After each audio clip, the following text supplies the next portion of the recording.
Good morning to my fellow classmates, especially to our active professor, Dr. Rabi D. Buhat. Our topic is all about using the rhetorical triangle. First, I will give a brief definition on what is rhetorical triangle. The rhetorical triangle is composed of three parts: the ethos, pathos, and logos. It is often represented by an equilateral triangle. All three sides are equidistant from one another to show the equal importance of each concept to effective communication and persuasion. Who created the rhetorical triangle? Aristotle thought that a speaker's ability to persuade an audience is based on how well the speaker appeals to that audience in three different areas: logos, ethos, and pathos.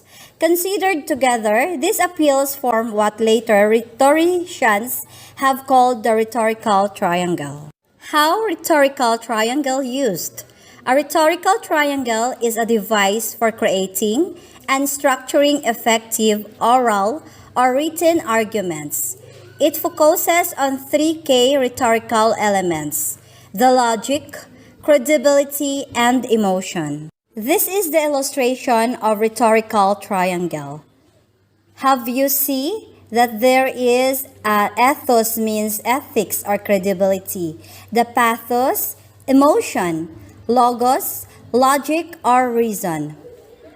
For us to understand well about the use of rhetorical triangle, Ma'am Nesalor Lumanlan and Vanessa Juquino will report the ethos. Ma'am Angela L. Katubig will report about the pathos. And last but not the least, Ma'am Jassel Eve Biharin will report about the logos. Hey, good morning, ma'am. Good morning, everyone. So, today I am the reporter. I am Vanessa P. Juquino. So, my report is all about ethos. So, first, what is the meaning of ethos? So, ethos, an ancient Greek word meaning character, is a rhetorical or written technique that appeals to an audience or a reader's ethics. So, it is a written technique. So, authors achieve ethos in their writing by demonstrating that they are a trustworthy source of accurate information. So there are the three components of ethos. So Aristotle breaks down a successful ethical appeal using three parts, all of which come together to establish the author as trustworthy expert. So first is the Rhonices. So this component of ethos demonstrates your intelligence and a mastery of a subject matter. For example, Rhonices can include having first-hand experience that gives your opinion or perspective legitimacy, or you might have earned a doctorate degree in a particular topic, lending your knowledge credibility. Use of a concrete examples to support your written argument and additional authoritative third-party sources also lends runesis to your work. And second is arete. Establishing that your message is based on a good moral intent and sound reasoning builds ethos in your writing. Arete is organizing your argument step by step so it guides the audience through your train of thought. When done effectively, your audience should clearly see why your perspective is justified and necessary. Last is eunoia. So while arete focuses on the virtue of your message, eunoia is your virtuous intent and goodwill as a messenger. Ultimately, eunoia is ethos builds your charisma and likability. So it signals to the audience that your end goal as an author is based on the good intentions and the best interests of the reader. These components as a whole strengthen ethos, making you appear more reliable as a writer. So that is the three types of ethos. Good morning, classmates. Good morning, Ma'am Ruby. My report is all about pathos. So, pathos or the appeal to emotion means to persuade an audience by purposely evoking certain emotions to make them feel the way the author wants them to feel. Authors make deliberate word choices, use meaningful language, and use examples and stories that evoke emotion. These are the example of Fatus. First, if we don't move soon, we're all going to die. Can't you see how dangerous it would be to stay? Second, you'll make the right decision because you have something that not many people do. You have heart. And that's the end of my report. Thank you very much.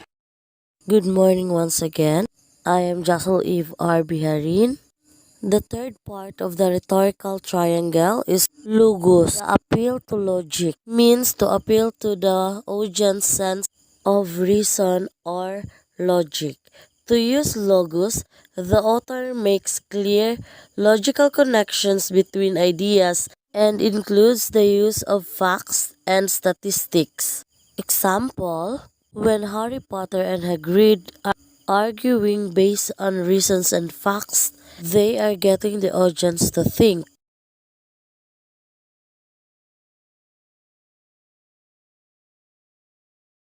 Good morning, everyone. My courtesy to our professor, Ma'am Ruby S. Buhat. A pleasant morning po, ma'am. So we are tasked to report on examples of rhetoric in literature. So the reporters po are Laura K. M. Sidenio, yours truly, Itchel S. Yap, and Jessa G. Beckin.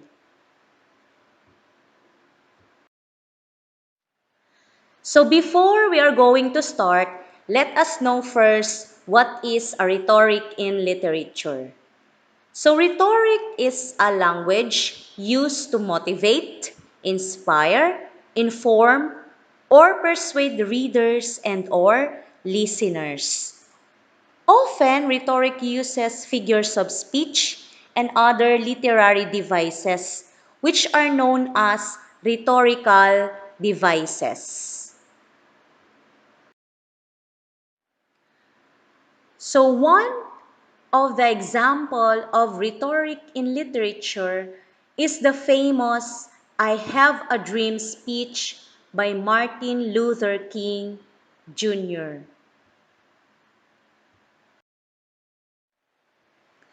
Martin Luther King uses the rhetorical triangle, the ethos, logos, and pathos in his famous I Have a Dream speech.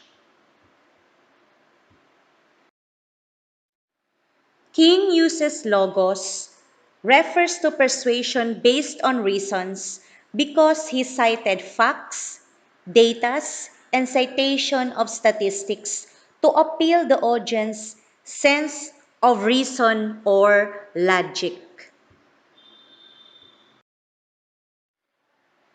King uses ethos, refers to persuasion based on credibility as evident by trustworthy source of accurate information he uses in his speech.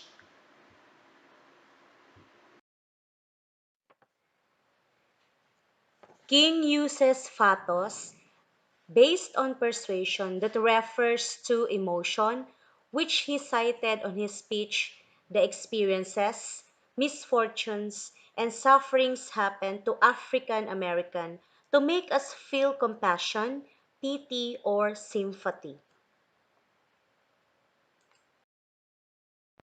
King also uses the rhetorical device anaphora, which is the repetition of certain words or phrases at the beginning of sentences to increase the power of sentiment.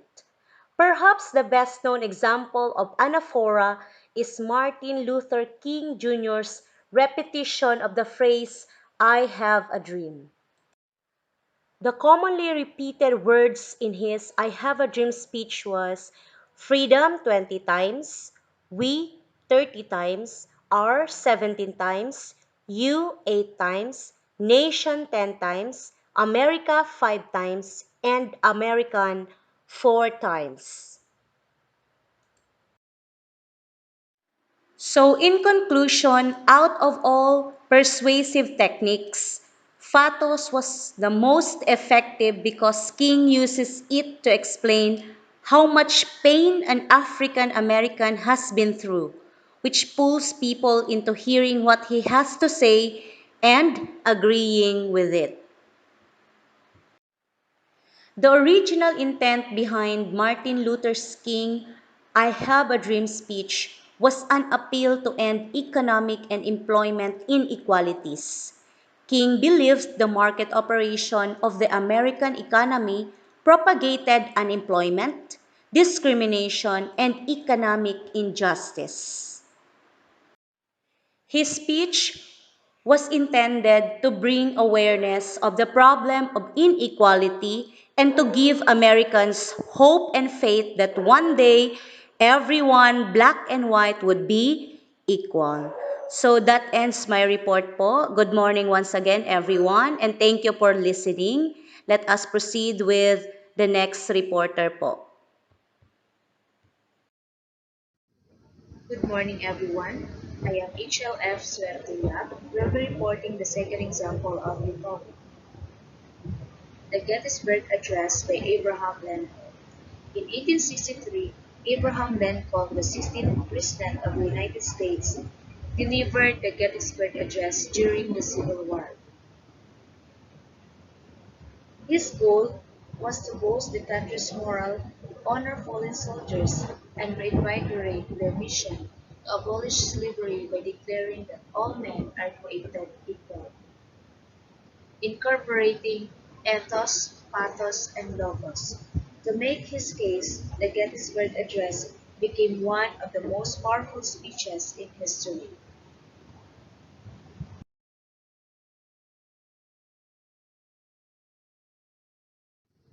This short speech honored soldiers who died during the recent pivotal Battle of Gettysburg, when Union forces turned back an invasion by the Confederate Army.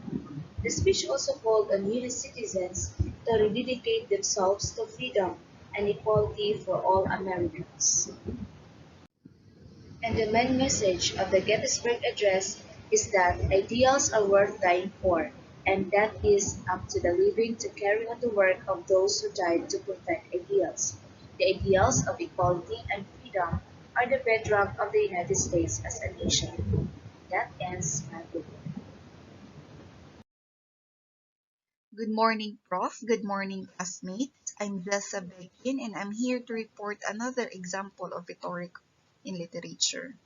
Number 3, Richard III by William Shakespeare.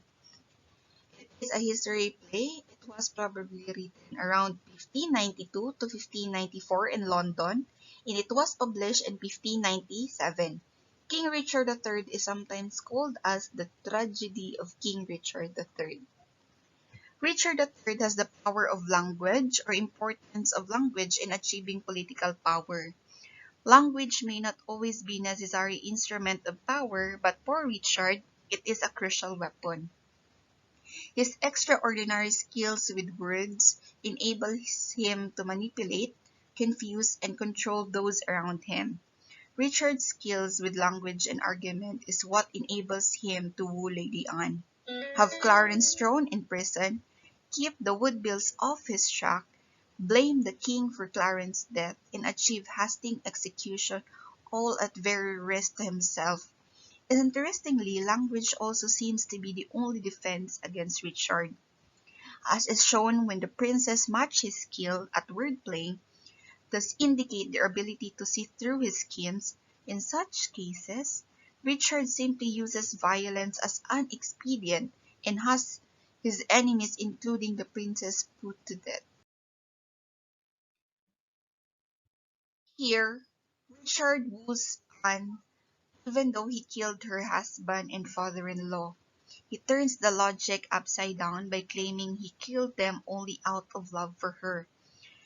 That Richard successfully attains his goal seems shocking and emphasizes both his duplicitous nature and his ability to manipulate words so they make a specific impact on the listener. Anne leaves the interview unwillingly to give him heart, but still willing to marry him.